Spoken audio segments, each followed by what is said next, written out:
Monsieur le directeur, mes chers collègues, nous avons le plaisir de retrouver ce matin Monsieur Thomas Gomard, directeur de l'Institut français des relations internationales, pour une audition consacrée à l'actualisation de la Revue nationale stratégique 2022.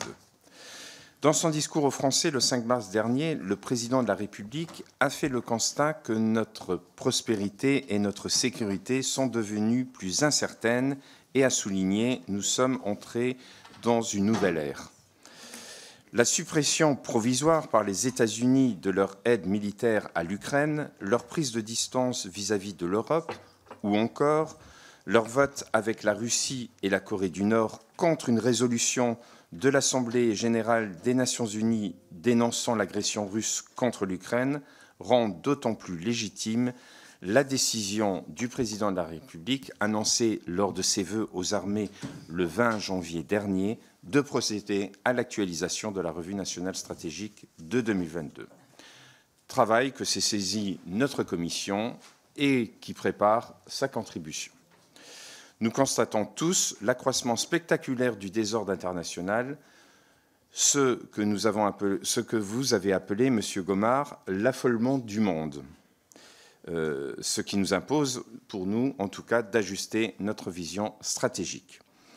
Mais il convient d'y ajouter des éléments de fond, le passage de la guerre expéditionnaire à une guerre existentielle pour l'Europe, la détérioration accélérée et la régulation et la dérégulation du droit au profit de la force, l'accélération de la course à la masse et à l'innovation, l'extension des champs conflictuels à de nouveaux espaces, le cyber notamment, autant de raisons qui justifient amplement que 3 ans à peine après l'adoption de la Revue nationale stratégique, il est déjà nécessaire de l'actualiser.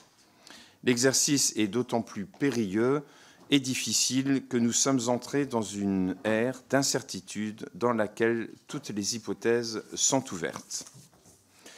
Pour vous citer encore une fois, Monsieur Gomard, le monde devient chaque jour de plus en plus hors contrôle.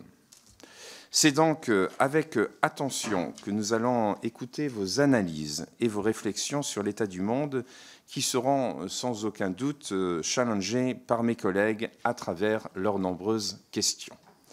Donc, sans plus attendre, Monsieur le directeur, je vous cède la parole. Merci beaucoup, Monsieur le Président, pour votre invitation et votre introduction. Mesdames et Messieurs les députés, je suis très heureux de vous retrouver et de représenter l'IFRI, de contribuer ainsi aux travaux de votre commission. Alors, j'ai 2 remarques introductives, après lesquelles je ferai 9 points, 4 points régionaux, 4 points transversaux, et le point intermédiaire, dirais-je, c'est la situation concernant le territoire national. Première remarque introductive, c'est que, de mon point de vue, nous courons après les événements en essayant de donner sens à une situation chaotique qui nous échappe désormais largement. Quand on met en perspective le livre blanc de 2013, la revue stratégique de 2017, la RNS de 2022, l'actualisation sur laquelle nous travaillons, nous utilisons de moins en moins de mots et de moyens pour tenter d'analyser une situation de plus en plus complexe. Depuis 2013, nous ne pouvons que constater une dégradation accélérée de notre environnement qui touche désormais, vous l'avez rappelé dans votre propos introductif, Monsieur le Président, l'équilibre entre notre prospérité et notre sécurité. Depuis novembre 2022, date de la présentation de la RNS, la situation en Ukraine, le 7 octobre et ses suites, la situation au Soudan, la situation en RDC, pour ne citer que les 4 principaux conflits, montrent à quel point il est difficile à la fois d'anticiper et précisément de reprendre le contrôle des événements.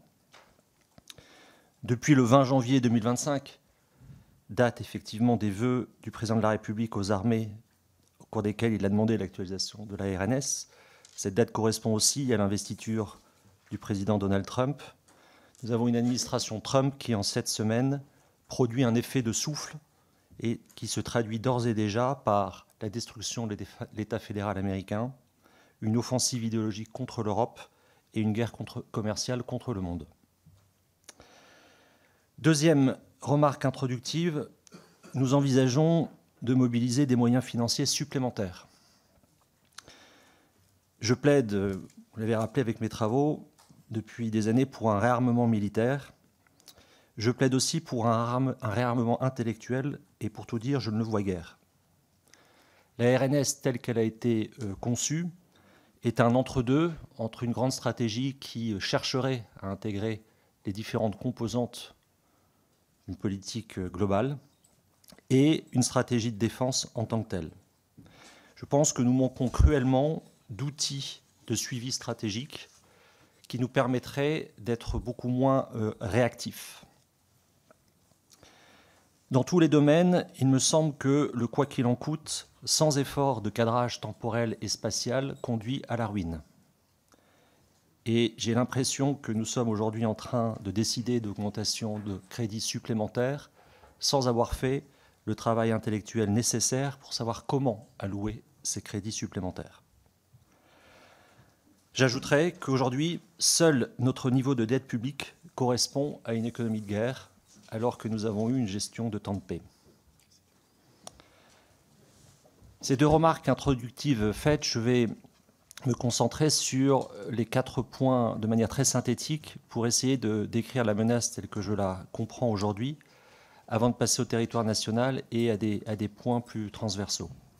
En insistant évidemment que ce qui caractérise à mon sens la situation actuelle, c'est l'enchevêtrement des théâtres et le fait qu'on ne peut pas penser en silo, mais bien d'essayer de comprendre les effets de bord entre ce qui peut se passer en Ukraine, ce qui peut se passer entre Israël et la Palestine, ce qui peut se passer en mer de Chine, etc., etc.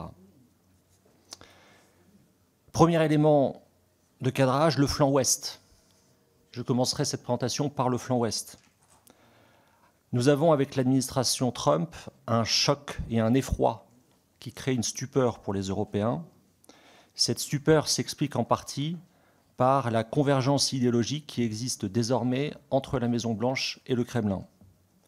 Elle est assise, de mon point de vue, sur 3 aspects, sur 3 piliers. Un culte de la personnalité, le partage d'une notion de sphère d'influence et un affairisme global. Je crois qu'il ne faut pas perdre de vue que la fortune personnelle du président Poutine n'est comparable qu'à celle d'Elon Musk. Dans ce cadre-là, la France est probablement le pays le moins surpris parmi les pays européens, compte tenu de sa culture stratégique qui, précisément, a été construite par la 4e et la 5e République, a été construite sur l'idée d'un retrait possible un jour des États-Unis de la sécurité européenne, et sur l'analyse également que jamais les États-Unis n'engageront leurs intérêts vitaux pour défendre les Européens. C'est ce qui est au cœur de la dissuasion nucléaire. C'est évidemment très différent pour nos partenaires européens qui, pour la plupart d'entre eux, n'ont conçu leur défense et leur sécurité que dans le cadre strictement otanien. Si je tourne maintenant vers le flanc Est, nous sommes face à une hostilité, une agressivité de la Russie.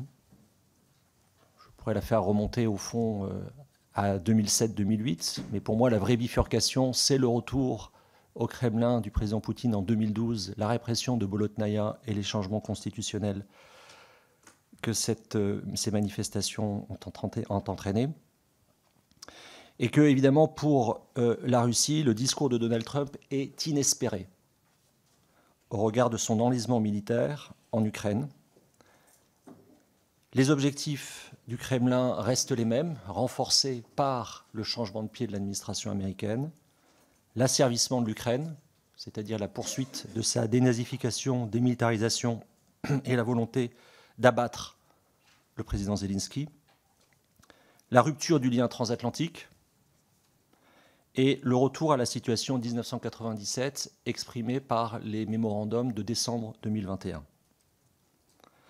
Parallèlement, la Russie a consolidé ses relations militaires avec l'Iran et la Corée du Nord et bénéficie d'un soutien politique de la Chine.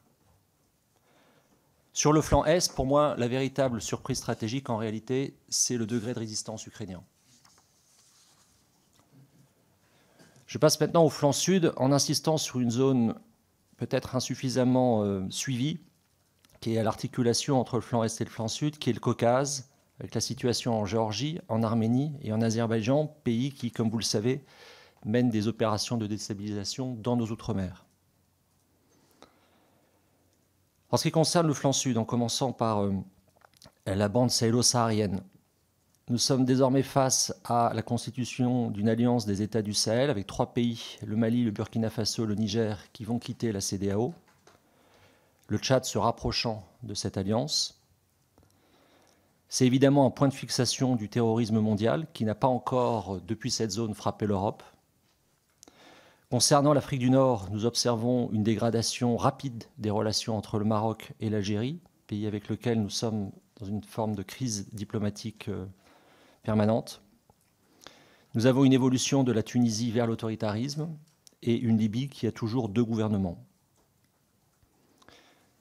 Si on regarde au flanc Sud, et par le flanc Sud, j'entends à la fois Méditerranée, Moyen-Orient, évidemment, l'élément important, c'est l'attitude d'Israël dans la férocité de sa réponse au terrorisme militarisé du 7 octobre, qui s'est traduit par la destruction de Gaza, par des opérations en Syrie, par des opérations au Yémen, au Liban, et puis par la continuation de la colonisation de la Cisjordanie. Je pense qu'il faut, vous l'avez rappelé dans votre introduction, Monsieur le Président, souligner également que les États-Unis ont voté avec la Russie et la Corée du Nord contre la résolution présentée par l'Ukraine, ainsi qu'Israël. En ce qui concerne les pays du Golfe, évidemment, là aussi, souligner la montée en puissance de l'Arabie saoudite dans sa volonté d'hégémonie régionale et dans son rapport toujours très difficile à lire avec l'Iran. Un des grands sujets, à mon sens, pour l'actualisation de cette revue nationale stratégique, ce sont les analyses et les prévisions que nous pouvons faire sur la trajectoire de l'Iran. Avec une question, au fond, est-ce que Israël veut pousser son avantage contre l'Iran? Je finis ce tour d'horizon géographique par le flanc nord, en soulignant évidemment que les velléités impériales des États-Unis sur le Groenland s'expliquent par l'ouverture de la route nord. Également, cette vision de sphère d'influence et d'un hémisphère américain qui irait de Panama au Groenland, ce qui annonce à la fois probablement une volonté d'exploitation des ressources arctiques, et c'est un point de convergence avec la Russie de Vladimir Poutine. Plus près de nous, la zone baltique est devenue une zone d'opération hybride systématique, avec l'entrée et la sortie de la neutralité de la Suède et de la Finlande qui ont rejoint l'OTAN. Et sur notre flanc nord, je soulignerai l'importance à mes yeux du rapprochement avec le Royaume-Uni, et en particulier de la meilleure collaboration franco-britannique dans le contexte actuel. Alors le point d'articulation, c'est le territoire national, en commençant par les points très positifs, c'est-à-dire qu'en dépit de ces pressions et de ces difficultés, notre pays a montré la capacité à organiser les JO de manière exemplaire. Notre pays dispose d'une BITD qui est un atout considérable dans le contexte actuel. Et nous avons, je le disais précédemment, une culture stratégique qui, à mon sens, nous permet de comprendre peut-être mieux que les autres ces bouleversements en cours. Ce sont les points positifs. Les points plus préoccupants, c'est la crise de nos outre-mer, que ce soit à Mayotte, en Nouvelle-Calédonie, et dans une moindre mesure en Guyane, en Martinique et en Guadeloupe. C'est la persistance du risque terroriste. 9 attaques ont été déjouées en 2024, mais 4 attaques ont été réussies depuis juillet 2024 au Mans, à la Grande Motte, à Apt et à Mulhouse. Je rappelle que depuis mars 2024, nous sommes avec un plan Vigipirate de niveau urgence attentat, donc depuis 1 an.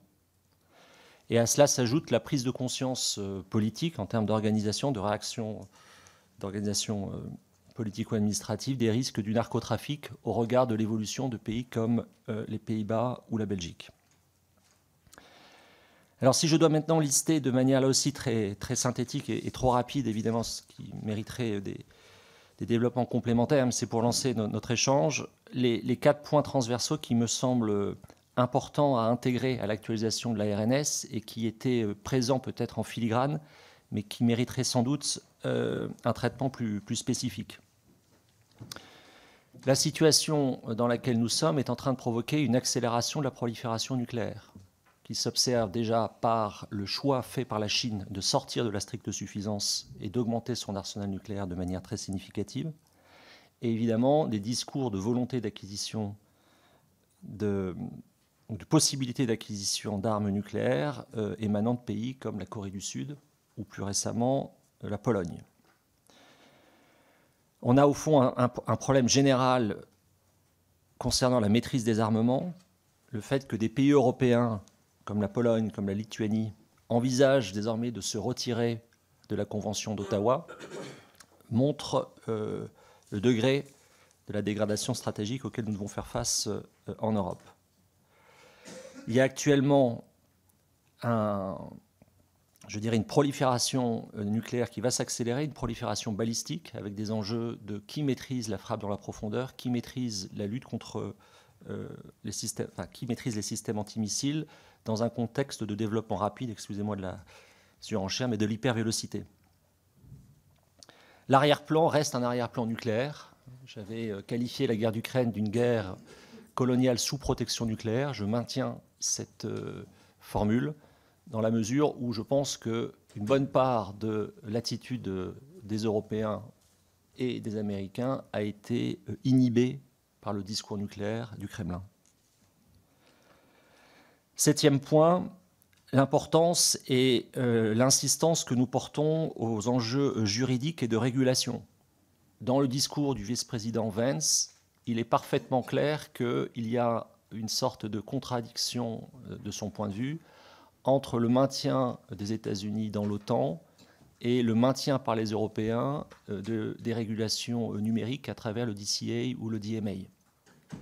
Je pense que ce que les États-Unis veulent nous imposer, c'est une sorte de protectionnisme dérégulé, une dérégulation obligatoire en quelque sorte, qui trouve un écho en Europe, puisque la régulation est souvent présentée comme étant un obstacle, et c'est une observation évidemment juste, à la compétitivité. L'enjeu, c'est évidemment celui du respect du droit international, qui est au cœur de notre positionnement international comme membre permanent du Conseil de sécurité, et de savoir si nous allons parvenir à maintenir les objectifs de l'accord de Paris, les objectifs en matière de lutte contre le réchauffement climatique, de lutte contre la perte de la biodiversité, de lutte contre les pollutions, dans un climat général qui est un appel, dans le discours américain, de l'administration américaine, c'est un peu plus complexe en réalité que dire le discours américain, mais qui est un appel évidemment à un retour en arrière très fort. 8e point, les enjeux technologiques, avec évidemment ceux liés à l'intelligence artificielle générative, qui changent d'ores et déjà les modes de production, les modes d'information et de désinformation. Les enjeux technologiques liés au spatial, il faut évidemment se féliciter du double succès du lancement Ariane 6 pour que les Européens retrouvent un accès autonome à l'espace. Et le deuxième tir a permis la mise en orbite d'un satellite de surveillance. C'est un point évidemment très important à la fois pour l'Europe et pour la France. Et en matière d'enjeux technologiques, je voudrais insister sur un point qui n'apparaît pas dans la RNS, mais qui me semble tout à fait essentiel, l'enjeu des talents, de la formation des talents et de leur circulation. Partis comme nous le sommes, il se pourrait bien que les Européens aient à réfléchir à un programme d'accueil des scientifiques américains. Dernier point, le fait que la prise de conscience partagée, c'est que nous sommes dans un monde de rareté et non plus dans un monde d'abondance, et qu'un monde de rareté se traduit historiquement par une remise en cause de la liberté de navigation. C'est ce à quoi nous assistons avec un rapport entre marine de guerre et marine marchande qui évolue très rapidement. L'enjeu pour les Européens, c'est la protection militaire de leur capacité de commercer. Et c'est évidemment un enjeu qui s'observe en particulier dans le cadre des échanges globaux entre la Chine, les États-Unis et l'Europe, qui représentent, ces trois ensembles représentant toujours plus de 50% du PIB mondial. Donc la sécurisation du commerce international est, à mon avis, un des objets d'actualisation de la revue nationale stratégique. Voilà, Monsieur le Président, je vais conclure cette présentation en revenant sur cette idée de réarmement intellectuel. Je distingue bien dans mon propos qu'il n'y ait pas d'équivoque réarmement intellectuel et réarmement moral, ce qui n'est pas du tout mon sujet. Le réarmement intellectuel, de mon point de vue, est conditionné pour les sujets qui nous occupent aujourd'hui par 6 déterminants. Le premier vous concerne directement, puisque c'est le degré d'adhésion de la nation à la gravité de la situation. Deuxième déterminant, c'est l'aptitude de l'État à envisager la guerre dans les délais que lui dicte le contexte international et sa stratégie de défense. Le troisième déterminant, ce sont les capacités de combat et de résilience et de régénération de nos forces. Le quatrième, c'est la manière dont la culture stratégique et la doctrine militaire sont comprises par le corps social et mises en œuvre par l'exécutif. Le cinquième déterminant, c'est l'acceptation du hasard qui avantage ou désavantage tel ou tel belligérant. Le président Poutine est très avantagé par le discours du président Trump. C'est l'acceptation que la politique internationale est autant guidée par la logique froide des intérêts que par l'inconstance du cœur humain. Le sixième déterminant, c'est la valeur du commandement civil et militaire. Cette liste montre l'ampleur de la tâche qui va, vous l'avez compris, bien au-delà de mon point de vue, de l'actualisation d'un document de 52 pages conçu au cours de l'été 2022. Je vous remercie de votre attention. Merci beaucoup, Monsieur le Directeur, pour ce propos liminaire qui va susciter un certain nombre de questions. Nous allons commencer par les différents groupes et nous commençons par Thibault Monnier pour le Rassemblement national. Merci, Monsieur le Président. Monsieur le Directeur, merci pour votre présentation exhaustive. Alors, l'actualité ne pouvait pas être plus brûlante pour réétudier notre stratégie de défense et pour reprendre une expression qui vous est chère, l'histoire s'accélère. Sans pour autant se détourner des défis auxquels la France est confrontée, nos décideurs ne doivent pas confondre vitesse et précipitation. Depuis le retour de l'administration Trump au pouvoir, une sorte de vertige semble parcourir le monde occidental. En effet, avant de se positionner sereinement et faire face avec légitimité aux transformations internationales en cours, la France doit assurer en priorité son réarmement moral, démographique, économique et identitaire. Elle doit aussi définir des priorités dans les menaces. Il faut rappeler que le fondamentalisme islamique reste notre ennemi numéro 1 et qu'il n'a pas de frontières. Alors oui, la revue nationale stratégique doit prendre en compte l'orientation des États-Unis vers la Russie, la fin du multilatéralisme et l'utilisation de la force armée par la Russie. Et nous le savons, cette revue est un document majeur qui définit les orientations stratégiques et les priorités de la politique de défense de notre pays. La présidente NRS avait abouti à 10 priorités et sa mise à jour doit envoyer un message clair à nos alliés et à nos adversaires. Des choix doivent être faits. Devons-nous savoir tout faire avec une armée banzai ou tenir dans la durée et conforter notre modèle d'armée complet ? On estime qu'il faut 10 années d'efforts pour que notre armée puisse répondre à un conflit de haute intensité. Afin de rattraper le retard, la LPM consacre sur 6 ans près de 413 milliards et l'Europe réclame désormais 800 milliards. Le constat d'un réarmement nécessaire de la France ne pourra pas se faire sans méthode dans la durée et avec un renforcement de son économie de défense qui nécessite de fabriquer et d'acheter européen. À l'heure où l'on parle de mutualisation, de souveraineté partagée, à quel horizon voyez-vous un réarmement crédible de notre pays et quelle est votre analyse de l'extension du parapluie nucléaire en Europe ? Je vous remercie. Merci, Monsieur le Directeur. La parole est à vous.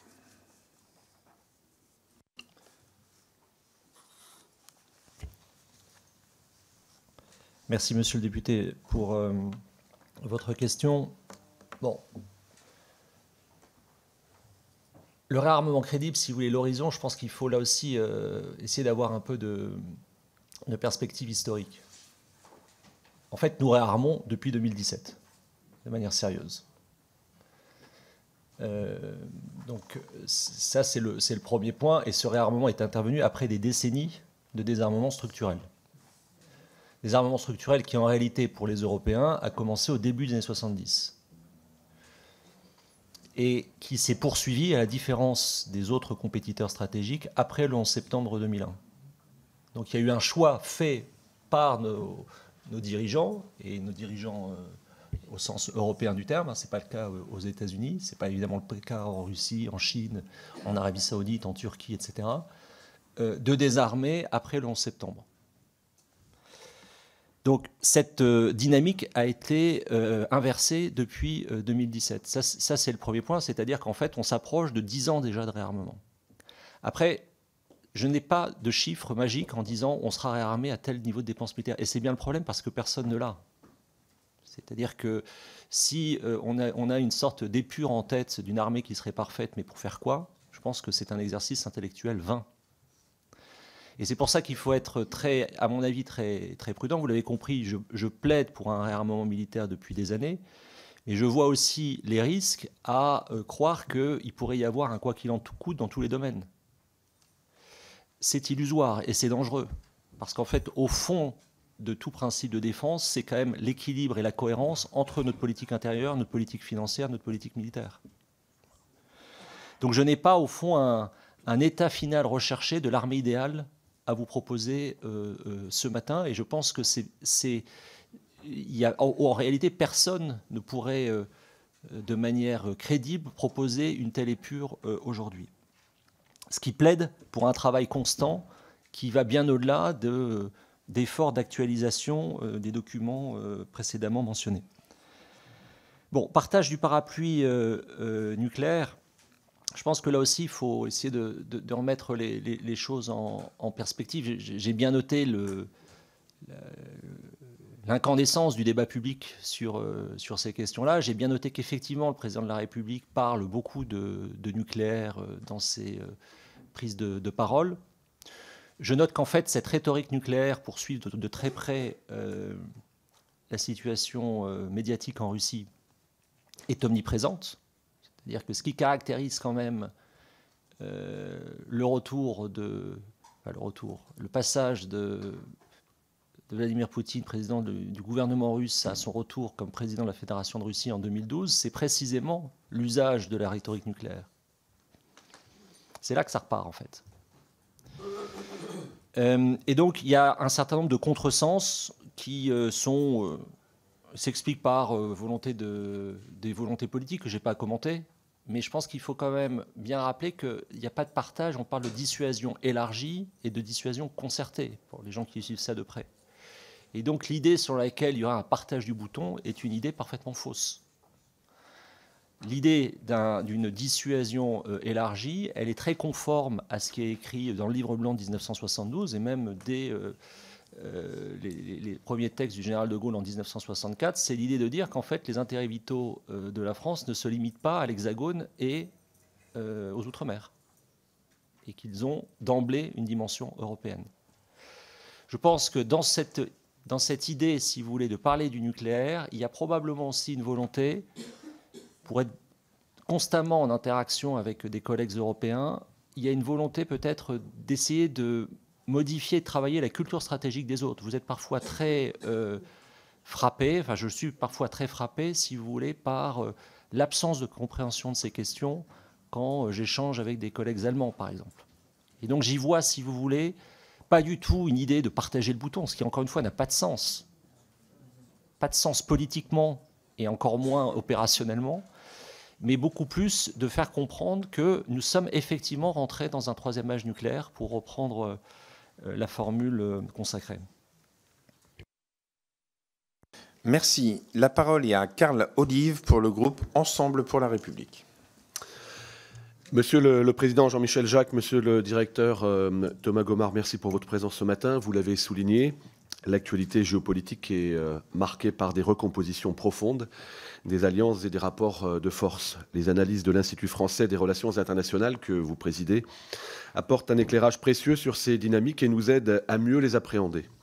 Comme nous l'avons observé, les États-Unis de Donald Trump adoptent une posture expansionniste avec des revendications sur le Groenland, le canal de Panama et même le Canada, excusez du peu, Parallèlement, et ces derniers jours l'ont démontré, Washington s'éloigne de ses positions historiques en faveur de l'Europe au profit d'un rapprochement avec Moscou. Cette évolution fragilise notre continent et place l'Ukraine dans une situation périlleuse. Malgré son engagement total, elle subit les conséquences des hésitations américaines. La décision prise hier de rétablir l'aide militaire à l'Ukraine, une semaine après sa suspension consécutive à la violente passe d'armes entre Donald Trump et Volodymyr Zelensky, illustre l'instabilité de la position des États-Unis, rendant plus incertain encore tout soutien durable. Face à ces bouleversements, Monsieur le Directeur, l'Europe peine à adopter une réponse commune, tandis que certains pays, comme la Hongrie, la Slovaquie, sont réticents à adopter une ligne de fermeté envers la Russie. D'autres, à l'image de la France, tentent de structurer une réponse à travers la construction d'une Europe de la défense. Un autre changement majeur transforme directement nos capacités militaires, comme vous le soulignez dans votre rapport du 10 septembre dernier, l'intégration massive de l'intelligence artificielle dans les conflits. Elle pose des questions fondamentales. Comme vous le soulignez dans votre rapport, la dépendance aux acteurs privés, la prise de décision militaire par des algorithmes, ainsi que les enjeux de respect du droit international et de responsabilité en matière de crimes de guerre. Dans ce contexte incertain, plusieurs questions se posent. Selon vous, quel bouleversement la nouvelle posture américaine induit-elle depuis le retour de Donald Trump? Quelles sont les perspectives à moyen terme? Nous avons vu encore hier que la position américaine n'est pas stable et fait de Washington un partenaire volatile. Face à cette situation, l'Europe de la défense peut-elle réellement renforcer notre autonomie stratégique et quelles en seraient les conséquences? Enfin, le revirement d'Elon Musk en Ukraine à propos de l'accès à Starlink, l'un de ses outils, fournisseur d'accès à Internet ultra performant par satellite, interroge directement notre dépendance technologique. Comment l'Europe peut-elle se prémunir face à ces vulnérabilités? Merci. Monsieur le directeur. Merci, monsieur le député, pour votre question. Si vous le permettez, une petite correction. Je dirige l'IFRI, mais je ne préside pas. L'IFRI est présidé par Thierry Dombrial. Voilà, donc, il faut rappeler les choses. C'est lui qui a créé l'IFRI en 1979. Sur l'aspect, les bouleversements d'ores et déjà provoqués par l'administration Trump, si vous voulez, le plus évident, c'est la guerre commerciale. En fait, on l'a pas encore. On est très focalisé sur l'Ukraine, mais nous sommes dans une guerre commerciale. Et la particularité de l'administration Trump, c'est qu'elle a pris des mesures, des tarifs contre ses alliés et ses principaux partenaires commerciaux, Canada, Mexique pour commencer, Union européenne, mais également, c'est moins commenté, mais contre la Chine. C'est-à-dire, vous avez une augmentation des droits de douane déjà de 2 fois 10%. Depuis le 20 janvier. Donc ça veut dire quoi? Ça veut dire qu'on est complètement sorti, et les États-Unis, de fait, s'affranchissent complètement des règles de l'OMC.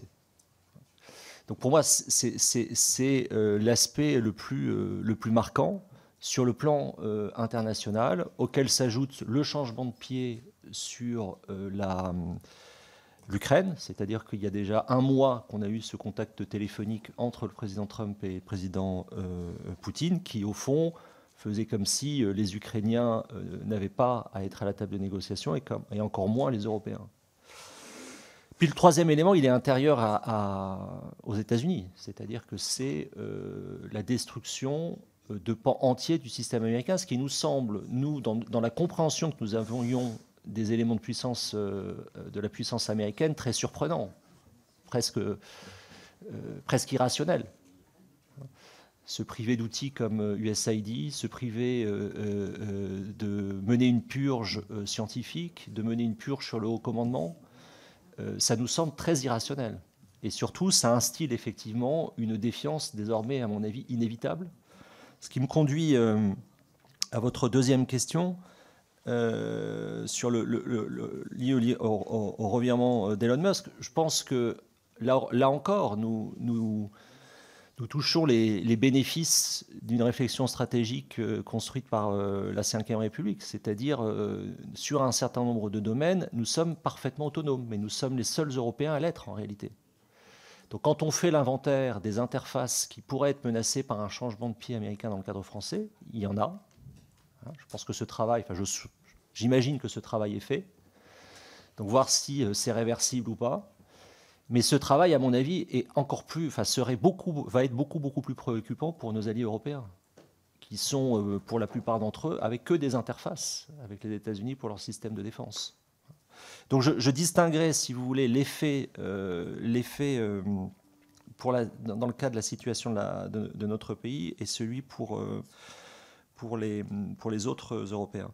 Maintenant, la personnalité d'Elon Musk, si vous voulez, et son revirement, je ne l'ai pas effectivement indiqué dans mon propos liminaire, mais il y a un sujet qui est quand même assez essentiel, c'est la manière dont les Européens parviennent à avoir un dialogue politique avec les grands acteurs du numérique. Et ça, c'est extrêmement compliqué. On l'a vu lors de la première commission que les tentatives, notamment présentées par Thierry Breton, ont créé une sorte de face-à-face médiatique extrêmement virulent entre Elon Musk et le commissaire européen. Et je pense qu'effectivement, il y a une sorte de doctrine à avoir par rapport à des acteurs qui, de mon point de vue, sont dans des logiques d'ingérence désormais, dans leurs choix politiques et dans l'utilisation qu'ils font des moyens de communication qu'ils ont eux-mêmes créés. Merci beaucoup, monsieur le directeur. La parole est à Aurélien Saint-Toul pour la France Insoumise, Nouveau Front Populaire. Merci, monsieur le président. Merci, monsieur le directeur, pour, comme d'habitude, votre exactitude et votre franchise. C'est toujours un plaisir de vous entendre. Beaucoup de choses de ce que vous avez dit, évidemment, convergent avec ce que nous-mêmes nous avons pu dire ces dernières années, notamment que la RNS était un document que j'avais qualifié d'indigent. Ça m'avait valu une forme de réprobation, mais enfin, je ne reviens pas dessus. Nous avions fait le choix où nous proposions plutôt de prendre le temps d'un vrai livre blanc. Malheureusement, nous n'avions pas été entendus. Sur ce qui est de la dérégulation et des réseaux sociaux et des géants du numérique, j'ai déposé récemment une demande de commission d'enquête sur le sujet. J'invite les collègues qui voudraient s'en saisir à éventuellement s'en saisir. Nous aurions une possibilité au moins de confronter ces acteurs dans un cadre ordinaire ou normal. Enfin, dans l'ensemble, vous décrivez ce que Arnaud Aurin appelle le capitalisme de la finitude et que j'ai pris l'habitude d'appeler, moi, la nouvelle ère corsaire dans laquelle les États eux-mêmes se comportent comme des pirates. J'aimerais avoir votre avis sur différents points précis. Un très bon article hier dans Les Échos évoquait la cohérence de la guerre commerciale américaine et évoquait un plan, disons, d'évaluation du dollar. Je ne sais pas si vous avez vu cet article. Et si c'est le cas, j'aimerais avoir votre avis sur la cohérence de la stratégie que pourrait avoir ce plan. La deuxième question porte sur la place que vous voyez dans pour l'Allemagne et l'industrie allemande dans un projet de réarmement. En l'occurrence, je pense à la capacité particulière de Rheinmetall de monter en production quand nous n'avons pas été capables, en tout cas nos industries n'ont pas été capables de le faire pour fournir l'Ukraine. Aujourd'hui, Rheinmetall produit grosso modo 1 million d'obus, ce qui est quand même considérablement plus que ce que les Français peuvent aligner. Et je crois que ça aura des effets à long terme si effectivement on paye. Et enfin, je m'étonne un petit peu parce que l'État que vous n'avez pas cité quasiment, c'est la Chine. Quelle est la position de la Chine dans la situation actuelle et comment va-t-elle avancer? Merci. Merci, monsieur le directeur.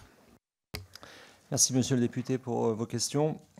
Effectivement, j'ai peu parlé de la Chine, je le reconnais, non pas parce que c'est pas important, mais c'est parce que j'avais organisé mon propos un peu différemment. La Chine apparaît dans le dernier point, vous faites référence au livre d'Arnaud Aurin à juste titre. C'est un livre très intéressant sur cette idée de capitalisme de la finitude, avec une chronologie que pour ma part je discuterai, mais retenons l'idée en fait d'un monde fini qui se traduit toujours par une entrave à la liberté de navigation. C'est un point de départ de sa réflexion que je trouve très utile.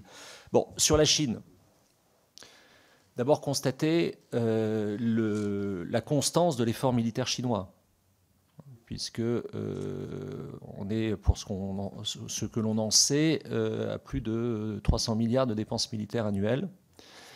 Nous avons un acteur tout à fait désormais central dans le sens où la mondialisation telle qu'on l'a compris, c'est au fond la fulgurance de l'émergence chinoise.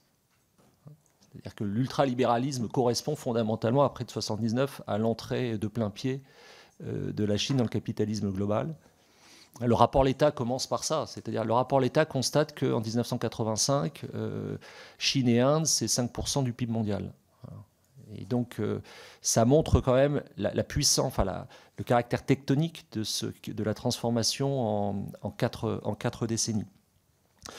Bon, pour moi, la trajectoire de la Chine est une trajectoire qui est guidée par une volonté de puissance, qui se traduit par le projet 2049, la volonté de, entre guillemets, réunification avec Taïwan. Je n'ai pas du tout de doute sur cet aspect idéologique. Également, ce qui est effectivement important à souligner, c'est la sortie de la logique de stricte suffisance dans le domaine nucléaire. Et donc ça avec des silos désormais en Chine du Nord qui obligent à de nouveaux calculs, à de nouveaux scénarios. Et je pense que ça explique aussi beaucoup l'attitude des États-Unis. Le sujet central, un des sujets centraux, c'est l'anticipation, la prévision que l'on fait de la nature des relations entre la Chine et la Russie. Je fais partie de ceux qui considèrent que la soi-disant approche Kissinger inversée, c'est-à-dire que Donald Trump chercherait à détacher la Russie de la Chine, est une illusion. Je pense qu'il faut rappeler que Kissinger a pu faire son opération 3 ans après 20 000 morts entre l'URSS et la Chine, ce qui rappelle aussi qu'on peut avoir des puissances nucléaires qui ont 20 000 morts de manière conventionnelle, dans un rapport interétatique. Et pour finir, je pense que la Chine a montré dans son soutien politique à la Russie en Ukraine les limites de son discours en termes de gouvernance internationale. Ce qui est intéressant de noter, c'est que si les États-Unis et Israël ont voté avec la Russie contre la résolution ukrainienne, la Chine et l'Iran se sont abstenus. Mais il me semble tout à fait erroné de dire que la Chine a observé une position de neutralité en Ukraine. Elle est au contraire, à mon avis, dans un soutien fort à la Russie, ce soutien lui permettant d'accentuer son asymétrie avec la Russie, qui est dans une situation de dépendance grandissante par rapport à la Chine. Alors, votre question sur la place de l'Allemagne dans le projet de réarmement, je pense qu'il y a un constat assez évident qu'il faut toujours faire en France, c'est qu'on a la chance d'avoir cette BITD, qui est le fruit, là aussi, d'une organisation très pensée, très entretenue, et qui a résisté à bon nombre de remises en cause, qui a su résister au SAP budgétaire que j'évoquais dans ma réponse précédente. Mais c'est une BITD qui, d'une certaine manière, est un îlot dans une France qui se désindustrialise. C'est-à-dire qu'à partir du moment où vous n'avez plus d'industrie dans un pays, ou une base industrielle qui est racornie, ce qui est notre cas, évidemment, vous êtes dans une situation très différente de la situation allemande qui a conservé, même si elle souffre beaucoup, cette industrie allemande aujourd'hui, mais qui a une base beaucoup plus large que la nôtre. Donc je l'explique comme ça. Et évidemment, le débat sur les capacités de production, vous le connaissez aussi bien que moi, c'est qu'il y a un choix qui est... je ne sais pas s'il faut le formuler ainsi, mais il y a quand même un choix de la BITD pour de l'échantillonnaire, de la très haute technologie, pour faire simple, et qui nous a fait abandonner des pans importants, notamment en termes de munitions, pour des choses dont nous avons énormément besoin. Et donc je pense qu'un des axes d'effort, c'est non pas de renoncer du tout à la haute technologie, mais c'est de trouver les voies et moyens d'être à minimum présent sur des éléments, des briques élémentaires, en particulier celles des munitions. J'ai pas lu l'article, j'ai pas vu l'article des Échos. J'ai vu plusieurs articles sur la volonté éventuellement de l'administration Trump de manipuler le dollar, le cours du dollar. Bon, c'est vrai que c'est quand même dans les éléments de la puissance américaine telle qu'on les comprend, hein, le système d'alliance, le soft power, le système universitaire, la maîtrise du système financier est un élément clé. et que ce comportement, je ne sais pas comment le qualifier, je ne sais pas si c'est la destruction créative schumpeterienne qui est voulue. Moi, j'y vois plutôt une forme de gangstérisme en réalité. C'est-à-dire, je pense qu'il ne faut pas du tout sous-estimer la volonté d'enrichissement personnel clanique qui est aujourd'hui à l'œuvre dans certaines parties de la Maison-Blanche. Ce qui est problématique aussi parce que ça annonce la perte d'éléments de régulation. Je pense qu'il va y avoir des éléments de corruption généralisés qui vont se retrouver très rapidement et qui vont avoir des effets immédiats, notamment en Europe. Donc je ne peux pas tellement aller plus loin à ce stade sur la manipulation du dollar, si ce n'est de rappeler que c'est quand même le pilier, ça reste le pilier central à mon sens de la puissance américaine. Merci. La parole est à Sébastien Saint-Pasteur pour le groupe socialiste et apparenté. Merci, Monsieur le Président. Monsieur le Directeur, comme un jeudi, voilà la réponse de l'ancien Premier ministre canadien Justin Trudeau à l'annonce faite il y a quelques jours par le président américain de rehausser les droits de douane sur l'aluminium et l'acier. Comme un jeudi, car les voisins canadiens sont habitués aux annonces non suivies des faits qui interrogent grandement la rationalité, ça a été évoqué, de la stratégie américaine. Comment comprendre, en effet, de nouveaux tarifs douaniers à l'encontre du Canada qui sont contraires aux intérêts économiques américains? Le Canada est un très gros producteur d'aluminium primaire dont les USA sont de gros consommateurs. 4,2 millions de tonnes sont consommées chaque année aux USA. Les États-Unis en produisent eux-mêmes une toute petite partie, alors que le Canada leur en vend 3,6 millions de tonnes. La hausse des tarifs rendra donc le secteur automobile américain moins concurrentiel, voire non concurrentiel. On sait la sensibilité de ce secteur aux États-Unis. Cette absence de rationalité pour un président que l'on dépeint comme un businessman politique questionne donc notre capacité à nous inscrire nous-mêmes dans une réflexion stratégique rationnelle, tant nous ne savons pas quelle pourrait être la position américaine demain, comment évoluera son action. Je pourrais illustrer mon propos par la relation à l'Ukraine et la perspective d'un cessez-le-feu temporaire proposé en Arabie Saoudite quelques jours après l'humiliation adressée au président Zelensky. Quant à Vladimir Poutine, dont on attend la réponse à cette perspective de cessez-le-feu, on peut aussi questionner la rationalité de son action. Angela Merkel déclarait déjà en 2014 qu'il avait perdu tout contact avec la réalité. Nous pouvons convenir, à minima, que Poutine est une énigme, en écho aux mots de Winston Churchill, qui, en 1939, décrivait la Russie comme un rébus enveloppé de mystère au sein d'une énigme. Reste que Churchill ajoutait que si la clé pouvait exister, elle se trouverait dans l'intérêt national russe. Le temps qui m'est imparti, mais cela a été évoqué, ne me permet pas d'aborder la question de la Chine. Dès lors, Monsieur le Directeur, alors que nous avons à nous prononcer sur une revue nationale stratégique, devons-nous changer nos grilles de lecture? On parle souvent de post-vérité, vous parlez d'accélération, d'hypervélocité, mais devons-nous aussi réfléchir dans une logique de post-rationalité? N'avons-nous pas comme seule issue face à cette situation qui se présente à nous que celle de nous préparer au pire dans une situation chaotique qui nous échappe, pour reprendre les premiers mots que vous avez prononcés, Monsieur le Directeur? Je vous remercie. Merci, Monsieur le Directeur. Merci, Monsieur le député, pour votre question. Bon. Oui, évidemment, il faut changer de grille de lecture. Évidemment, je l'ai dit dans mon propos, la politique internationale, c'est pas uniquement l'analyse rationnelle des intérêts, mais c'est aussi la prise en compte des aspects passionnels.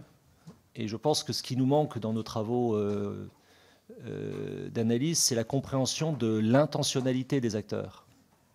En fait, la stratégie, ça peut aussi se définir comme comment une décision prise par un seul homme ou par un petit groupe influence le plus grand nombre. Et nous sommes surpris parce que nous sortons, nous, Européens, de plusieurs décennies où on nous a expliqué que la stratégie n'existait pas, n'existait plus, que la géopolitique, c'était pour les casques à boulons, dirais-je. Bon. Et on se retrouve, en fait, avec un discours d'une virulence auquel nous ne sommes plus habitués, d'une brutalité auquel nous ne sommes plus habitués.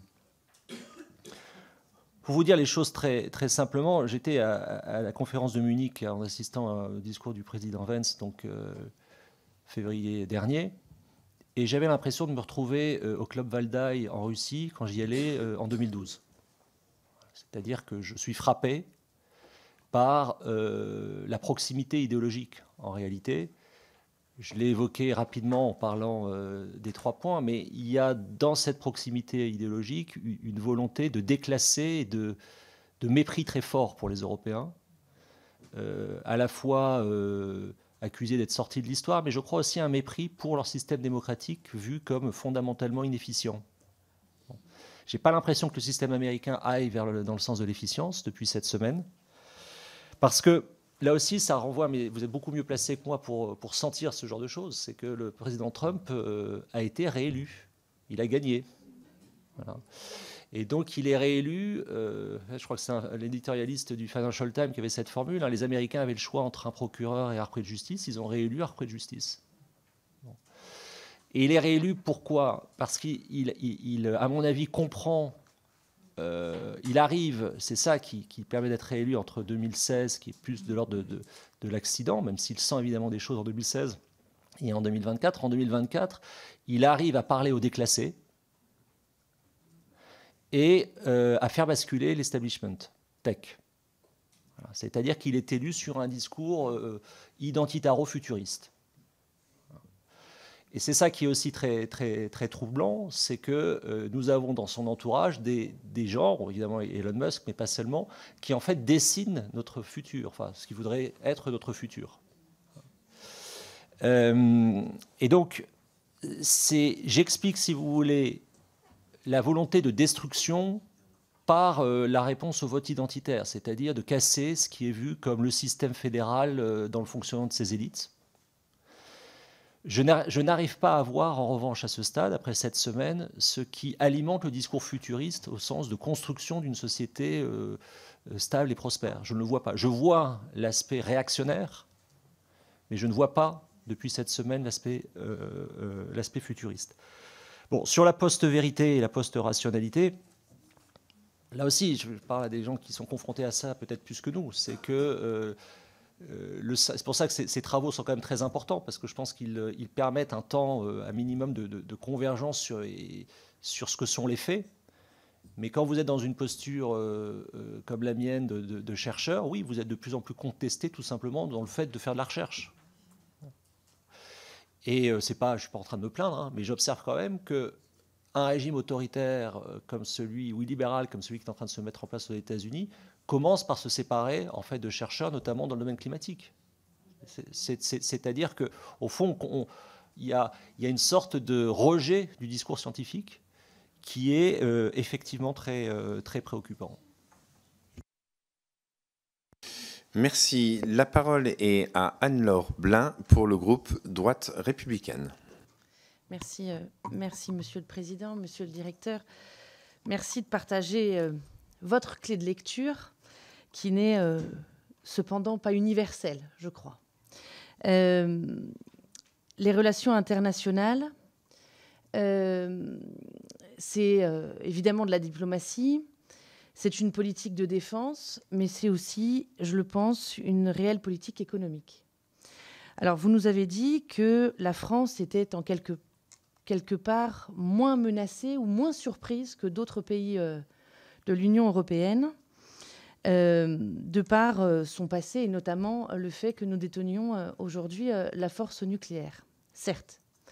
Pour autant, la situation économique de la France est telle que nous sommes tout de même dans une situation de véritable vulnérabilité. Vous avez évoqué les sujets de BITD, les questions d'industrialisation, la question économique, la question du réarmement de la France n'est pas qu'une question de deniers publics pour nos forces armées, et pourtant elles doivent et elles méritent d'être amplifiées, bien sûr, mais il s'agit aussi de redonner à notre nation les qualités de pouvoir avoir une économie qui soit à la hauteur des enjeux du monde. À ce titre-là, notre situation d'endettement est telle que nous pouvons être victimes d'attaques sur notre dette, sujet qui est aujourd'hui purement éludé. Dans quelle mesure vos connaissances du monde, des relations internationales, vous permettent de voir que notre pays prend véritablement cet enjeu comme un vrai impératif? Par ailleurs, je le crois, par rapport à la situation économique d'autres pays qui nous entourent, notamment dans l'Union européenne, quelles sont selon vous, ou quelle est selon vous la lecture que vous faites de l'attitude qui est la nôtre face aux enjeux, et cela a été dit, notamment chinois, parce qu'aujourd'hui, très clairement, si nous avons une capacité industrielle très forte et nous avons de très belles entreprises sur notre territoire national, nous ne sommes pas souverains. Donc, de quelle manière, aujourd'hui, la France, selon vous, envisage ces relations à fort enjeu? Merci. Directeur. Merci, Madame la députée, pour votre question. Bon, je pensais l'avoir exprimé très clairement. Il n'y a pas de politique étrangère sérieuse sans économie solide. Enfin, ça me paraît une évidence. Je rappelle souvent dans mes interventions que le point de départ du gaullisme de 58, c'est le plan RUEF. Donc c'est l'assainissement des finances publiques. Et c'est évidemment une situation que je constate avec vous, le niveau de dette, 3 000 milliards de dettes, sans s'être réarmé et avec un appareil productif qui est affaibli. Donc ça, moi, je ne peux que le constater comme vous, et je suis d'accord avec vous pour dire que c'est un élément de vulnérabilité, que les attaques sur la dette sont tout à fait possibles, que ce sont des aspects qui ont été pris en compte dans la revue stratégique de 2017, et effectivement qui gagnerait à faire partie de l'actualisation de la RNS. Bon, sur les enjeux chinois, je pense qu'on en a déjà un petit peu parlé dans la réponse précédente. Il faut bien comprendre que désormais, on a une Chine qui est surcapacitaire, qui non seulement est surcapacitaire, mais qui est très en avance sur un certain nombre de segments, et en particulier, la grande bataille là, qui arrive déjà, qui commence à se livrer, c'est celle du véhicule électrique. Cette puissance industrielle chinoise est très en avance par rapport aux Européens et aux Américains. À tel point que vous avez désormais en fait des groupes industriels européens qui vous expliquent qu'ils ne peuvent pas plus concevoir leur progrès technologique sans intégrer la Chine. C'est en particulier le cas lié aux véhicules électriques. Donc, à partir de là, si vous voulez penser qu'on peut tout faire de manière souveraine, nous ne sommes pas un isolat. Et notre système et notre appareil productif reposent sur un système ouvert. Voilà. Donc, je n'ai pas de réponse, si vous voulez, définitive sur une asymétrie industrielle qui s'est accentuée entre l'Europe et la Chine au cours des 20 dernières années. Si ce n'est que peut-être de dire que les Européens doivent, à mon avis, faire des choix d'allocation par rapport à ce qu'ils considèrent être comme les domaines de demain. Merci. La parole est à Damien Girard pour le groupe écologiste et social. Merci, Monsieur le Président. Monsieur le Directeur, merci d'abord pour vos propos et vos réflexions. Elles sont évidemment éclairantes. Et on en a besoin dans la période dans laquelle on est. La situation internationale évolue désormais de jour au jour le jour, modifiant profondément la position de la France et de l'Europe. Ça a été rappelé tout au long de nos échanges. L'actualisation de la revue nationale stratégique pour définir une nouvelle vision de long terme est donc largement insuffisante, et je vous rejoins. Nous sommes nombreux ici à reconnaître que la France et ses alliés doivent assumer une plus grande part de responsabilité dans leur défense. Mais notre pays doit éviter tout triomphalisme. Alors que l'architecture de sécurité européenne vacille, l'effort doit être collectif. Il ne s'agit pas pour la France de se substituer aux États-Unis en version réduite, mais bien de construire une défense européenne cohérente et solidaire. Cela implique de repenser en profondeur notre modèle d'armée. En 2025, le budget du ministère des Armées atteindra 50,5 milliards d'euros. Ce montant ne suffira pas à assurer simultanément la défense du territoire national et de l'outre-mer, les interventions extérieures au service de la paix, une contribution efficace à la sécurité de l'Europe de l'Est, le maintien d'une influence stratégique en Méditerranée et dans l'Indo-Pacifique. Le groupe écologiste et social plaide pour une meilleure priorisation stratégique de la France avec un recentrage capacitaire sur la défense de nos frontières et celle de l'Union européenne. Dans ce cadre, comment la France peut-elle redéfinir ses priorités stratégiques de manière réaliste et efficace ? Quel rôle spécifique devrait-elle assumer pour renforcer la sécurité du continent sans dispersion de ses moyens ? Je vous remercie. Merci. Monsieur le Directeur. Merci, monsieur le député. Bon, vous savez, probablement votre cas, mais quand vous voyagez, vous avez des interactions avec nos collègues européens, le triomphalisme français ne dure pas longtemps, en fait, hein, précisément par rappel de notre niveau de dette ou de notre situation politique. Donc, je ne vois pas tellement ce risque-là, même si je vois effectivement la tentation d'essayer de se substituer en termes d'industrie de défense aux partenaires américains, ce qui, à mon avis, est une tentation là aussi illusoire compte tenu de nos capacités de production et du temps dont on dispose. Bon. Alors, la question, si votre question c'est sur la priorisation sur la défense de nos frontières, spontanément je réponds oui, mais avec quand même un codicile très important, c'est que nous sommes un système ouvert et que la sécurisation de nos flux, et donc au fond, pour le dire autrement, la dimension maritime et navale est essentielle. À partir du moment où vous êtes dans un système ouvert, je vais être très schématique, mais pour essayer de faire comprendre, de faire passer cette idée, c'est que quand vous prenez du gaz de manière continentale depuis l'URSS au début des années 80, que vous importez ce gaz par oléoduc, d'une certaine manière, presque mécaniquement, vous dégradez vos capacités navales parce que la sécurisation de ces flux énergétiques, elle a été en gros assurée par les États-Unis. C'est ce qui s'est passé en fait pour les Européens. Ils ont pris du gaz, en particulier les Allemands, depuis le début des années 80, ce qui avait d'ailleurs donné lieu à une crise transatlantique majeure, à la fois sur le plan énergétique et sur le plan stratégique au moment des euromissiles. Mais la conséquence de 4 décennies de ce rapport de dépendance accentuée par rapport au gaz russe, c'est la dégradation de nos capacités navales. Donc ce que j'essaie de dire, c'est que en fait, les frontières, ce n'est pas uniquement les frontières de l'Hexagone et de nos DROMCOM. C'est quelque chose de beaucoup plus complexe. Les frontières, elles se jouent aussi dans le détroit de Bab el-Mandeb, elles se jouent aussi dans le Bosphore, elles se jouent dans le détroit de Taïwan. Parce qu'il y a quelque chose que les Européens ne changeront pas, c'est qu'ils ils sont dépendants aux énergies fossiles. Donc ils sont encore, pour des années importantes, dans une logique d'importer ces énergies fossiles, pétrole et gaz. Alors évidemment, la transition énergétique participe de cette logique de diminuer cette importance. Mais enfin, quand on regarde les choses là aussi de manière très macro, le fossile correspond toujours, charbon inclus, à 85% du mix énergétique mondial. Donc l'aspect, si vous voulez, énergie renouvelable, déploiement des énergies renouvelables est très important. L'aspect nucléaire est très important, mais quand vous avez la principale industrie européenne qui a renoncé au nucléaire, l'Allemagne, ça complique quand même beaucoup aussi les choses, en fait. Donc le point vraiment sur lequel je voudrais insister, c'est que tout le monde est d'accord, je pense, pour la défense des frontières, mais que cette défense des frontières doit se penser aussi dans un rapport entre territoire et flux. Et que la sécurisation des flux, on parle là des flux énergétiques, on peut aussi parler des flux de données, fait partie de l'effort, doit faire partie de notre effort de réflexion. Le spatial aussi, certainement. Ouais. La parole est à Geneviève Darrieussecq pour le groupe Les Démocrates. Merci, Monsieur le Président. Monsieur le Directeur, vous avez évoqué beaucoup de sujets.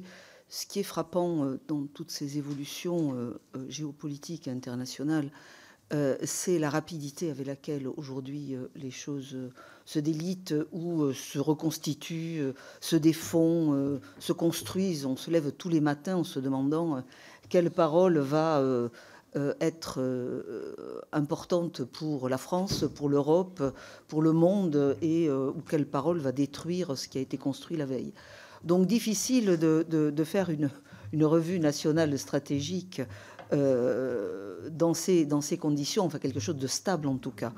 Moi je crois que nous avons besoin de construire une revue nationale stratégique, oui, en totale indépendance, c'est-à-dire on ne peut plus compter sur personne dans le monde qui nous entoure, excepté nos amis européens bien sûr, et l'adosser à une revue européenne stratégique qui me paraît essentielle. Comment articuler une revue nationale et une revue européenne stratégique indépendante des pouvoirs qui se manifestent ou en Russie ou aux États-Unis, voire en Chine, parce que tous ces pays en fait ne veulent que la déconstruction de l'Europe afin de mieux capter nos richesses humaines, nos richesses morales et nos richesses bien sûr aussi économiques. Donc je crois qu'on doit avoir une véritable et indépendance dans cette réflexion. Et vous n'avez pas évoqué donc je voudrais vous poser cette question, vous n'avez pas évoqué dans tout votre exposé les autres pays des BRICS, c'est-à-dire l'Inde et le Brésil. Ces pays peuvent-ils être des partenaires? Alors je parle d'indépendance. L'indépendance n'exclut pas d'avoir des partenaires, bien sûr. Peuvent-ils être des partenaires intéressants, et notamment certains dans le numérique, dans tout ce qui est hybride, qui nous intéresse aujourd'hui et qui est un pan important, qui doit être un pan important de notre défense. Merci beaucoup, Monsieur le Directeur. Merci Madame la Ministre pour votre question. Bon, sur l'aspect BRICS, je dirais maintenant BRICS+, hein, évidemment c'est essentiel. Et d'ailleurs, on l'oublie là aussi, mais ça fait partie des choses bien vues par notre diplomatie. C'est-à-dire, je pense que quand on se replace au début des années 80, lorsque le président Mitterrand décide de ce partenariat stratégique avec l'Inde, ou quand on se replace sur tout le discours sur les émergents, l'avènement d'un monde multipolaire, on peut se référer là aussi à la diplomatie du président Chirac des années 90. Bon. Nous avons ce monde multipolaire, mais nous n'avons plus le multilatéralisme. C'est ça le problème. Et donc nous avons beaucoup investi sur le multilatéralisme, mais les trois membres principaux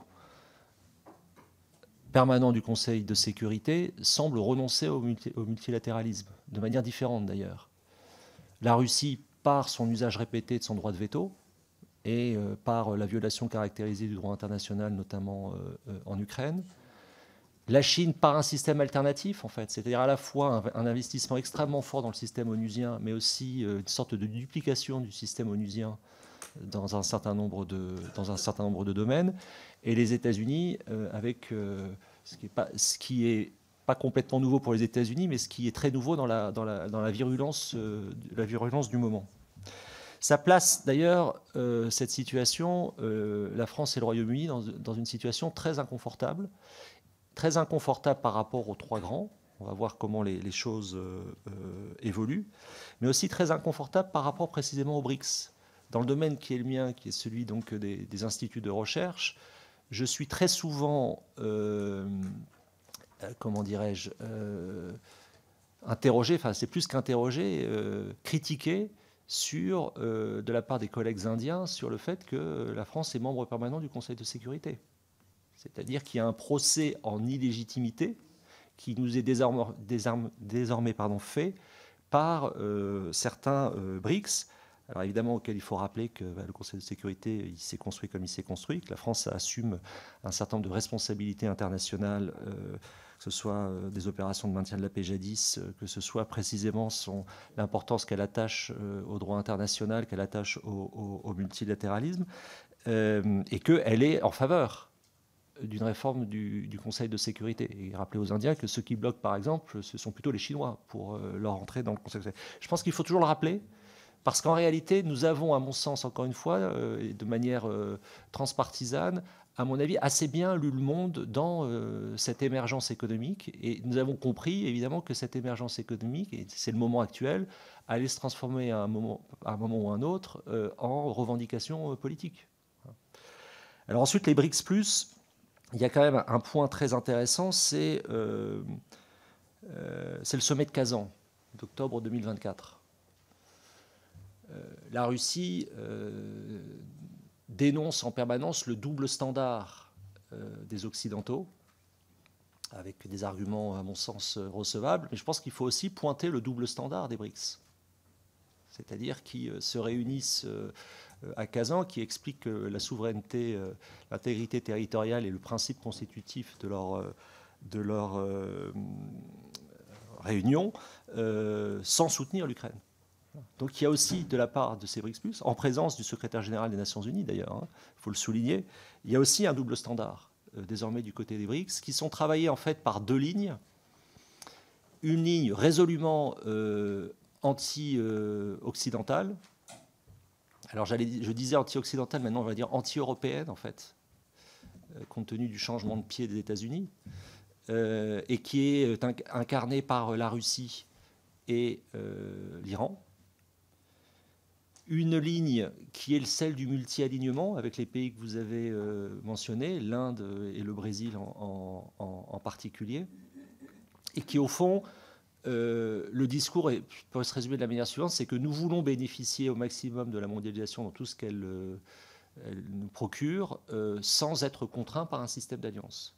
C'est ça que ces pays disent, et donc des partenariats stratégiques bilatéraux, et notamment ceux qui peuvent exister entre l'Inde, la Russie, l'Inde, la France, l'Inde, les États-Unis et l'Inde, Israël. C'est un très bon exemple d'un pays qui construit ses partenariats sans tenir compte de logique je dirais, de camp.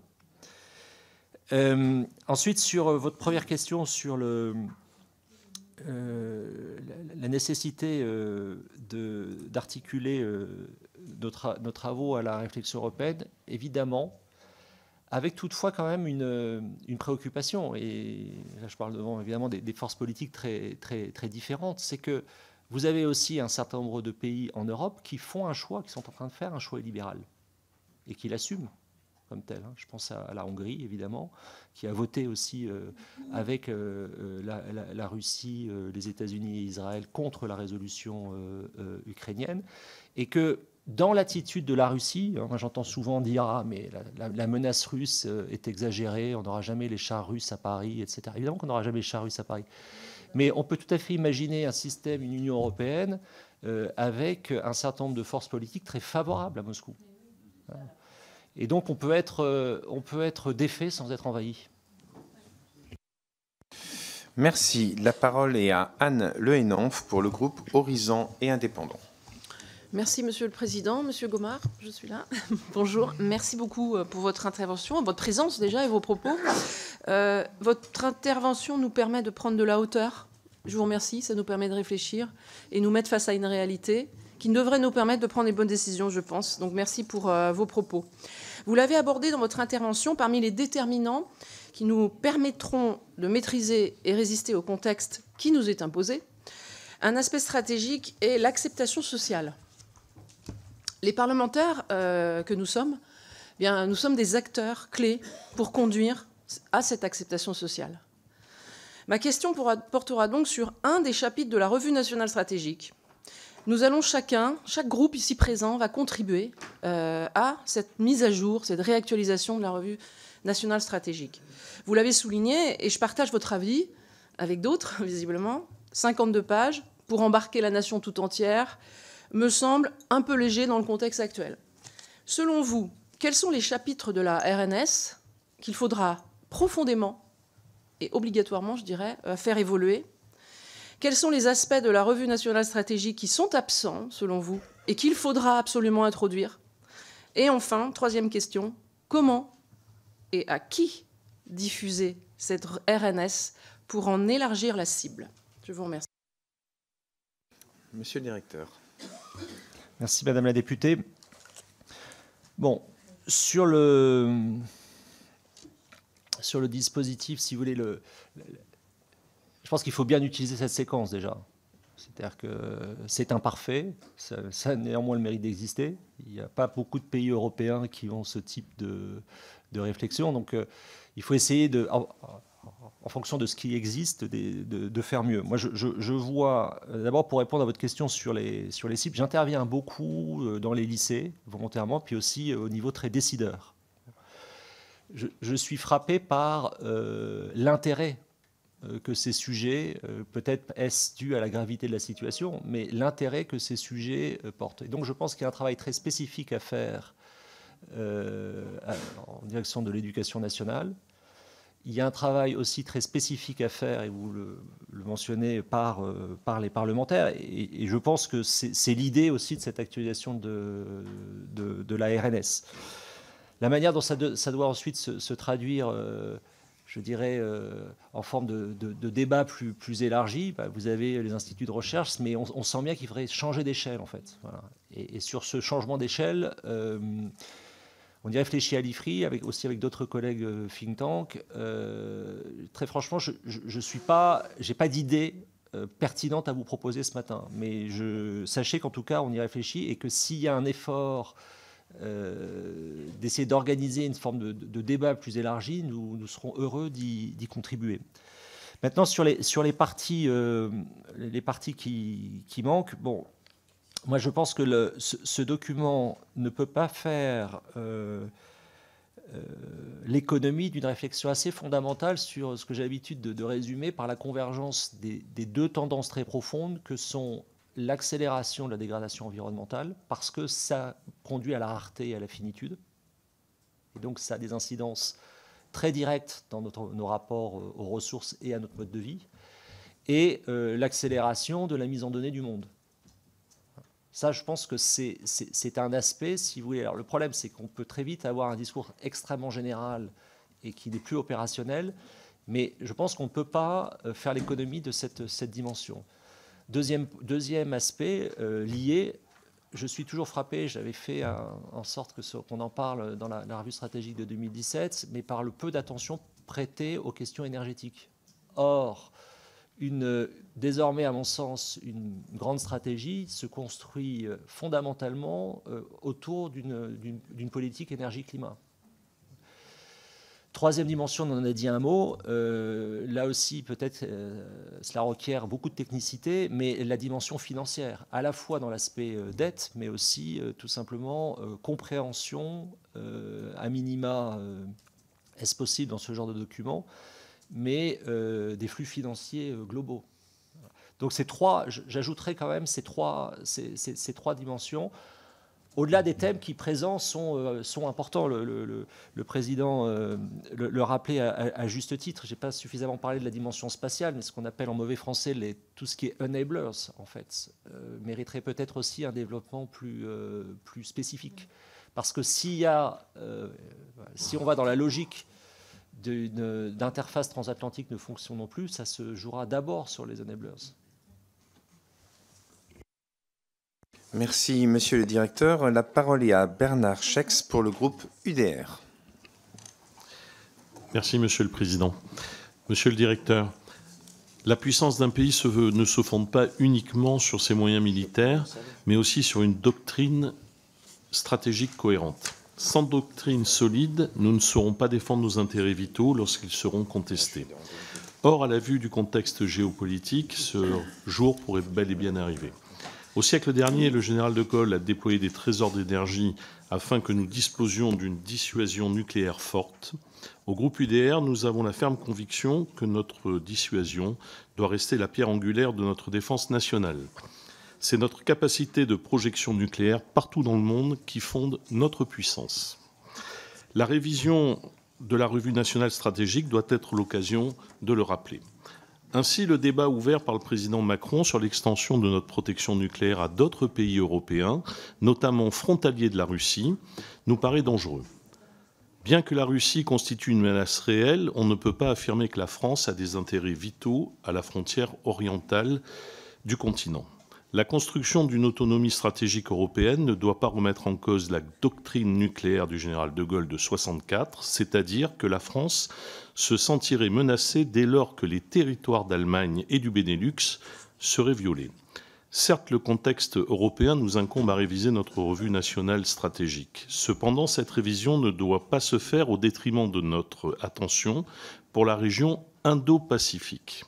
Cette région abrite 1,6 million de nos compatriotes. Nos territoires d'outre-mer et nos bases avancées sont des points d'ancrage de notre dissuasion nucléaire. Ces territoires sont au cœur des tensions régionales, alors que la Chine renforce son arsenal nucléaire et son contrôle sur les routes stratégiques. Ma question est la suivante.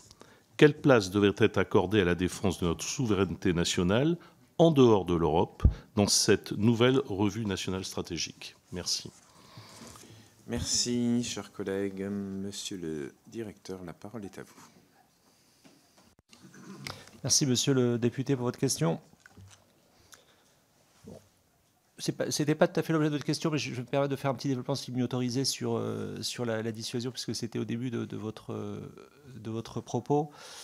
Je pense que c'est effectivement central, la dissuasion, et c'est également central pour l'organisation de notre système politique, qui est un système politico-militaire.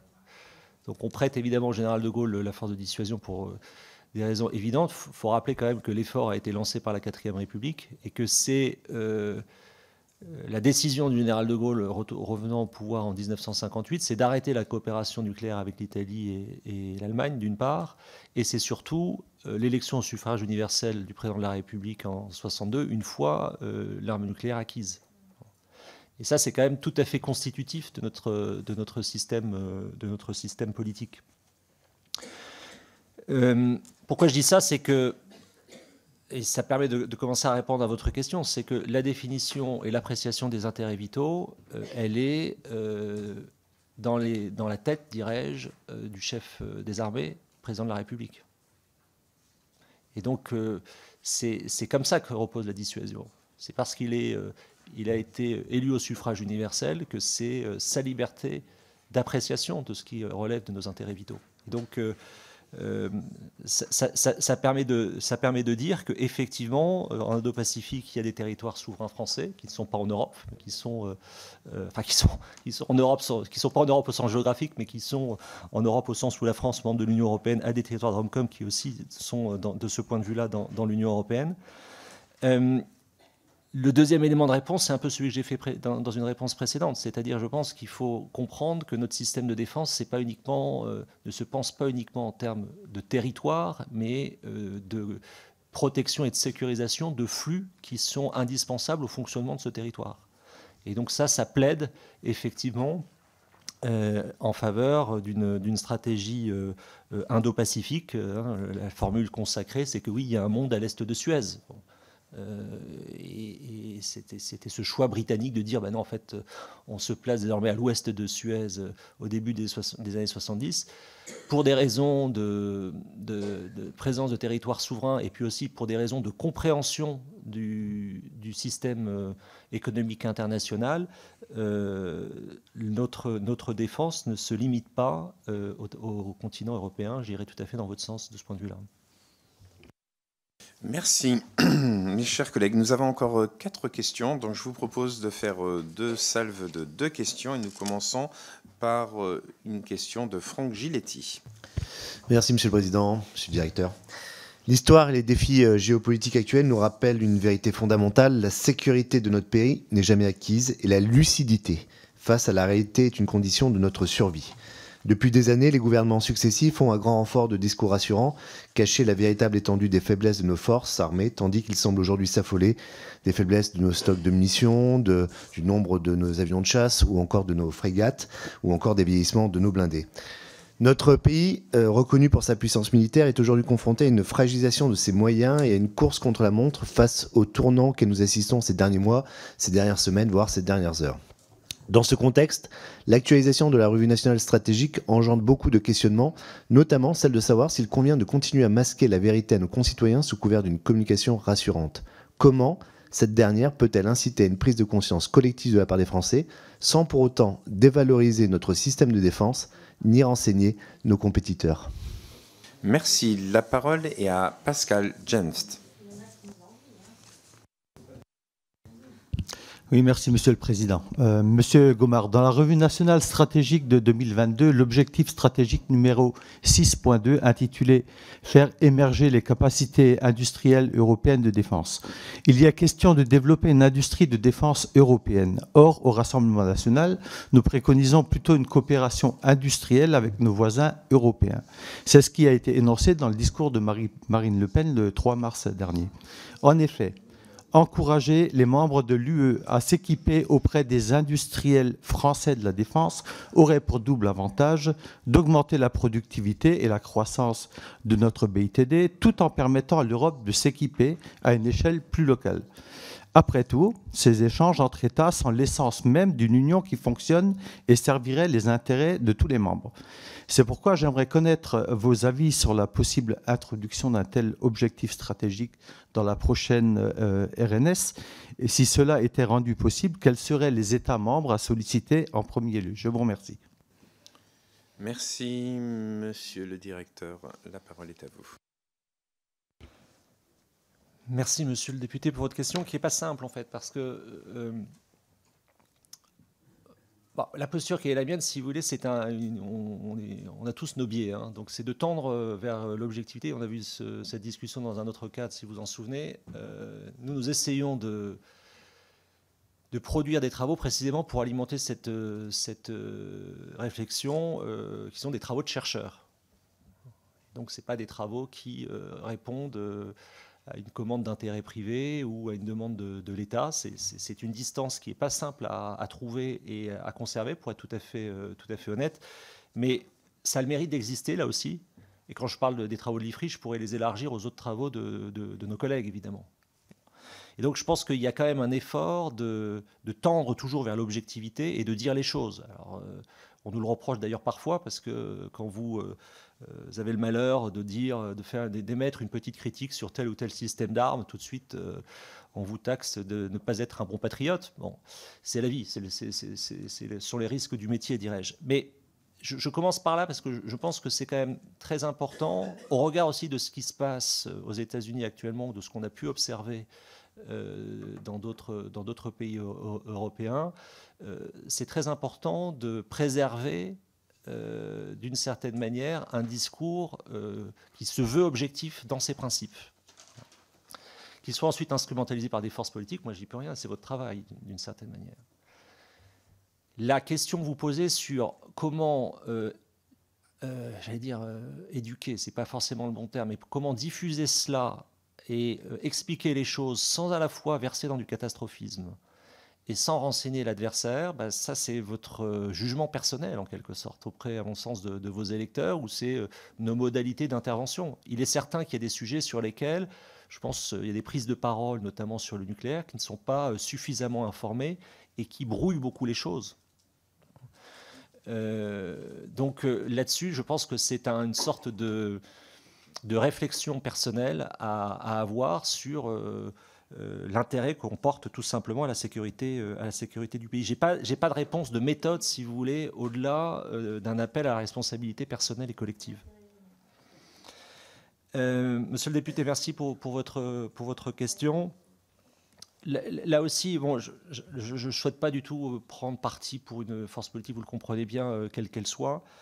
Il y a des effets de taille, et d'ailleurs l'IFRI avec Elie Tenenbaum sort ces jours-ci un travail sur la base industrielle de défense européenne comparée à la base industrielle de défense américaine, coécrit avec Ethan Kapstein. Si vous voulez, il y a des effets de taille, en fait, d'une part. Je pense qu'il y a aussi, on parlait tout à l'heure d'un possible triomphalisme français, il y a parfois une attitude française qui irrite au plus haut point nos partenaires, parce qu'effectivement, nous touchons les bénéfices de choix coûteux, exigeants, et donc il faut respecter ces choix coûteux et exigeants, mais nous n'avons pas vocation, à mon sens, vis-à-vis de nos partenaires européens, pour des raisons déjà évoquées, de nous comporter vis-à-vis d'eux comme les États-Unis se comportent à l'égard de l'Europe. Ça n'a pas de sens, tout simplement aussi parce que notre crédibilité, notamment économique, le voudrait-on, ne nous permet pas de le faire. Voilà. Donc, à mon sens, il y a un minimum de coopération à avoir. On va dans ce sens. Je pense que le fait que, là aussi, à mon avis, le débat est parfois biaisé dans l'espace public. La Commission avance en matière d'industrie de défense. Elle n'avance pas sur les questions de défense. Bon, et si on se dit que l'Union européenne ou l'Europe, incluant britannique et norvégien, est la bonne maille pour penser le monde, ce qui est mon cas, et qu'on se dit qu'elle n'est pas capable d'avoir une politique énergétique commune, par exemple, compte tenu de l'orthogonalité franco-allemande. Bon, après, je pense qu'il ne faut pas s'étonner d'éléments de faiblesse structurelle par rapport à la tenaille sino-russo-américaine qui est à l'œuvre. Donc de ce point de vue-là, si vous voulez, je pense qu'il y a des évolutions très significatives à avoir dans un contexte, à mon avis, qui est dangereux, mais qui, comme tout danger, crée des opportunités. C'est-à-dire que les Européens sont en train de se rendre compte qu'ils vont devoir se débrouiller par eux-mêmes. Voilà. Ce qui, ne nous surprend pas, encore une fois, mais ce qui, pour l'ensemble de nos partenaires, est tout à fait nouveau. Merci. La parole est à Catherine Hervieux. Monsieur le Président, Monsieur le Directeur, alors vous l'avez souligné, Monsieur le Directeur, nous sommes dans les urgences pour lutter contre le changement climatique et aussi une urgence pour la paix que nous souhaitons, mais la sauvegarde du droit international. Et vous avez évoqué la nécessaire prise en compte du facteur environnemental dans les politiques de défense. Et en même temps, on a besoin de recul pour mener une planification, une stratégie en matière d'énergie civile et militaire. La numérisation des activités et l'augmentation du recours aux technologies dont l'intelligence artificielle demandent une consommation significative de nos ressources énergétiques. Et nous évoluons dans un monde fini. Et la recherche de la sobriété est un objectif, doit rester un objectif important. La guerre hybride est une réalité en France et en Europe, mise en œuvre par des acteurs extérieurs et parfois relayée par des acteurs intérieurs. Vous l'avez souligné au niveau de l'Europe, mais ça existe aussi au niveau national. Outre les technologies de l'IA et du cyber, le quantique sera aussi au cœur des engagements des armées en 2025.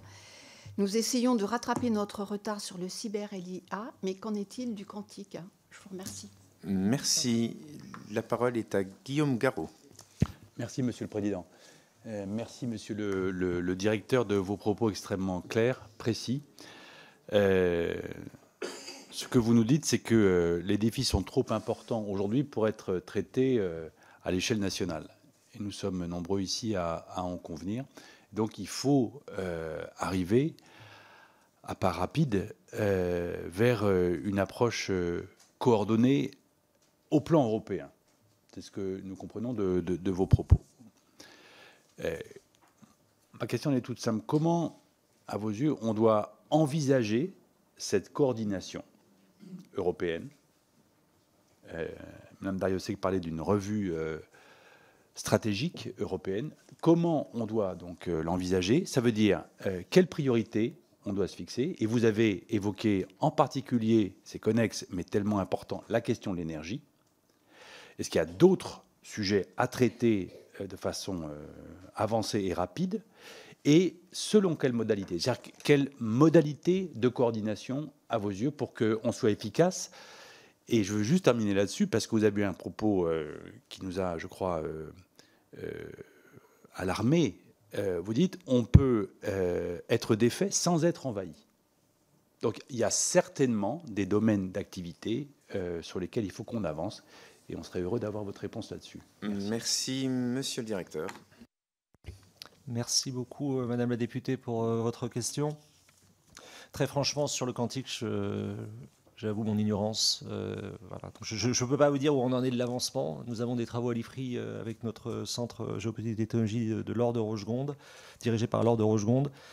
Mais je n'ai pas de réponse à vous proposer. En revanche, il y a un point de la discussion, là aussi, sur lequel nous avons beaucoup travaillé, mais un point de discussion qu'on n'a pas abordé, qui est lié à... Vous avez eu tout à fait raison, à mon sens, de rappeler le besoin en électricité, en fait, que génère la mise en données du monde, hein, dans des proportions, en fait, qui deviennent très importantes et très significatives dans les projections qu'on peut faire de consommation énergétique. Nous n'avons pas encore parlé, mais ça a des incidences très, très directes pour notre sécurité. Et je pense que là aussi, ça pourrait être un des aspects de l'actualisation de la RNS sur nos approvisionnements miniers. C'est-à-dire qu'en fait, on est dans quelque chose d'à la fois ultra sophistiqué, ultra technologique avec le nucléaire pour un pays comme le nôtre, et en même temps de plus en plus dépendant de ressources minières qui sont un petit peu en Europe, mais beaucoup à travers le monde, et en particulier dans un pays comme la RDC. Donc ça, je pense que ça peut être aussi un thème qui mériterait d'être peut-être plus spécifiquement identifié dans l'actualisation, c'est la compréhension globale que nous avons de nos approvisionnements miniers. Merci, Monsieur le député, pour votre question. Bon, sur l'articulation échelle nationale, échelle européenne. Oui, je considère effectivement qu'il y a les compétences de l'Union européenne, la politique commerciale. Il y a désormais une prise de conscience de la nécessité d'avoir une politique industrielle, c'est-à-dire que la Commission fait une révolution intellectuelle tardive, très tardive. Voilà. Il y a la très grande difficulté d'arriver à une politique énergétique et climatique. Si vous voulez, moi, la question que je me pose pour les années là qui viennent, enfin si on raisonne à 4 ans avec le mandat de Donald Trump, c'est de savoir si les entreprises en fond européennes vont être dans un pari de maintien de leurs engagements en termes climatiques. Beaucoup d'entre elles ont construit leur business model, en particulier pour les grands groupes, sur cette logique-là. Est-ce que l'Europe, au fond, est dans une logique de jouer la régulation, ou est-ce qu'au contraire, il va y avoir des choix au nom de la compétitivité pour déréguler? Et je pense là aussi qu'il n'y a pas de réponse univoque, que ça va beaucoup dépendre des secteurs d'activité concernés. Mais il y a un risque, à mon avis, évident de remettre en cause des orientations prises par des grands groupes en matière de lutte contre le réchauffement climatique. Oui, je persiste. Je pense qu'on peut être défait sans être envahi, et qu'en même temps, les gens, nos concitoyens votent dans un sens ou dans un autre, et que le président Trump, que ça nous plaise ou non, a été réélu, voilà, avec une majorité nette. Et que donc le modèle géopolitique peut-être qui est le nôtre depuis, on va dire, 58, est peut-être contesté par certaines forces politiques. Merci, monsieur le directeur. Et pour les ressources minières, d'ailleurs, je me faisais la réflexion, en Europe, nous avons beaucoup de ressources minières, mais nous sommes confrontés aussi à l'acceptation sociétale, et ça rejoint un petit peu votre propos plus élargi que vous avez eu tout à l'heure. En tout cas, monsieur le directeur, un grand merci pour votre présence. Vous disiez que les nations ont besoin d'outils d'analyse. L'IFRI participe, et nous sommes vraiment très heureux de vous avoir accueillis ce matin. Merci. Mes chers collègues, nous nous retrouvons à 11h pour notre prochaine audition. Merci.